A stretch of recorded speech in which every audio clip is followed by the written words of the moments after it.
Thonë alayhi salatu wassalam, ruunu nga kopracia, mos u bëni koprac, mos e shtrydh dorën, jepe se vallahi thotë Ibn Qayyim al-Juzeyy, nuk krahasohet lezeti i dhancit me të marrësit.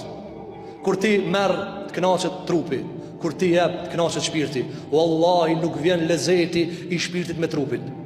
Ma lezet ka ai që e jep sadakajën sa ai që ka e merr. Ama na e na pik në knacit e trupit, e si na të mujt mi mbush stomakët. Ruju për kopracijës. Kopracija është njeri me jetu për trupin e vet, për damartë e vet. Mos jeto për damartë e tua, jeto për shpirtin tanë. Ngritë shpirtin tanë, çish ngritë shpirti, jep, shtroje dorën. Allahu gjatë jep baraqet, Allahu gjatë jep begati. Ka thënë alayhi salatu wassalam, ta dini, nëse doni me ditë, krejt maherët para neve, që janë bë helaç, edhe janë shkatrue, sebepi u kanë zullumi dhe kopracia. Çfarë kanë pasoja? E kanë derdh gjakin në medveti dhe çfarë? I kanë bë haramat halal. Ja kjo çka po ndodh te na.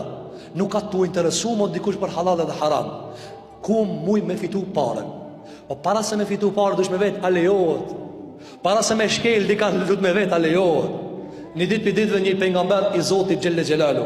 Pejgamber i Zotit u hunj me në hije. Shikoj të ndëruar Marlin në hije. Pejgamber i Zotit.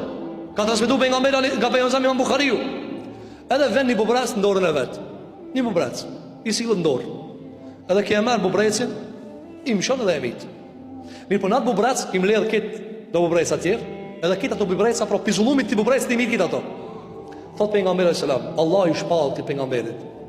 I thot, a e di se e ki djeg një popull, i mitë një popull bubreca.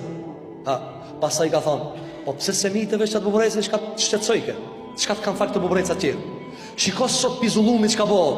Njëri bën zullum, dikush bën një shkelje, s'ndel shoqëria via asaj na pastaj. S'ndel. Shiko sot sa zullumut bën punësime, statuse. Ti se meriton me atë status, ti se meriton me atë punësim. Pse më merr